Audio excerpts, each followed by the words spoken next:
Well, that concludes the formal part of today's discussion forum. The less formal part starts at 7 o'clock over the road. Firstly, I think we owe a debt of gratitude to both the speakers and the chairs today. They've had some fantastic presentations. It's been really well chaired, and thank you too for participating in the discussion. So I think we all deserve a round of applause.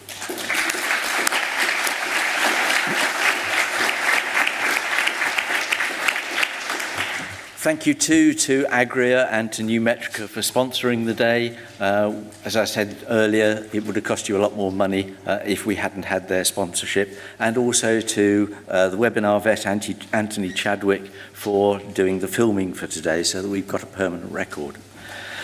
I hope you found something useful today, something practical. There's been an awful lot, and it's difficult to pick out the really succinct points, but I'll try. I think from Thomas, the interesting question there is, do we need a veterinary codex for this country? And if so, who is going to promote it? And how are we going to work with other countries? Because come Brexit, we are not going to be a little island off Europe. We still have the real world to deal with. Sarah talked about animal welfare assessment and the grid that she's promoted, and used the phrase which Princess Anne uses so often, just because we should, it doesn't mean, just because we can, it doesn't mean we should. And I think that's underlaid an awful lot of the discussion today. Stuart talked quite rightly about making judgments on facts, not on rumour, and using insurance to improve prophylaxis rather than simply being a fire brigade service. Could insurance companies do more to promote the prophylactic side?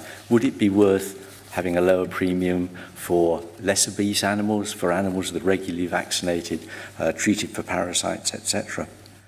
And I think the main discussion this morning that talked about owners and quality of life and the veterinary responsibility triangle that there is there was a really good and deep discussion. I'd like to congratulate all 5 students who did their presentations today and showed posters. I think they did extraordinarily well, and there's some really interesting information coming out from those student projects. It is nice to see students getting involved in research and really thinking about animal welfare when they're pretty busy doing their degrees. Toby talked about the EAST framework, and that's really interesting. I think motivational interviewing and all of that aspect has, again, been underpinned a lot of what we talked about today. Tony talked about practical behaviour and the risk-benefit as opposed to the time that we spend. And I think has to go for the quote for today, animals are animals.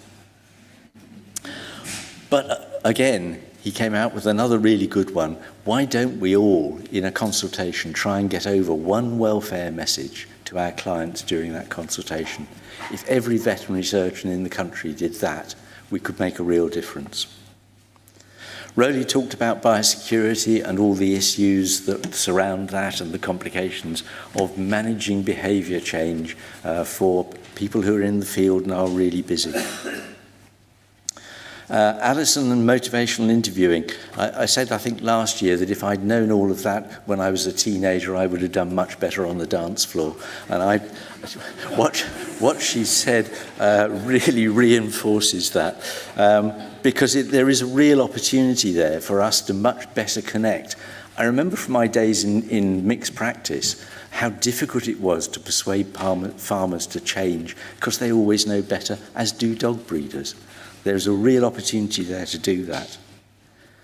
From John, it was really good to hear something positive about Brexit that didn't involve £350 million a week for the National Health Service, and some reality of what is coming from Brexit. And Sean and Stephanie have talked about how we might better encourage animal owners to acquire the animal which is suitable for them, which underlies so much of the problem, both for veterinary surgeons in practice, but also for animal welfare organisations. So I think it's been a really, really good day, and I hope you've all got something useful from it. So three requests before you go. Firstly, please could you fill in your feedback forms there in your bag that you picked up this morning. It's really useful because we base a lot of what we want to do next year on the feedback from this year. Please consider supporting us. These things don't happen by accident. AWF spends a lot of money on things like research and these sort of events. So please consider supporting us. There's a tin out there to put some money in. There, I hope on the screen, no, yes, on the screen, you can actually text us a donation.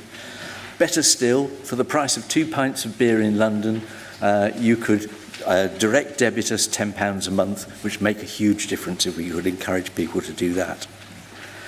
And lastly, if you're joining us in the House of Commons, please hang on to your badge. Don't forget that you need your invitation to get in, because that nice policeman on the door won't let you in otherwise. If you've lost yours, Erica, I think, has got some spares outside.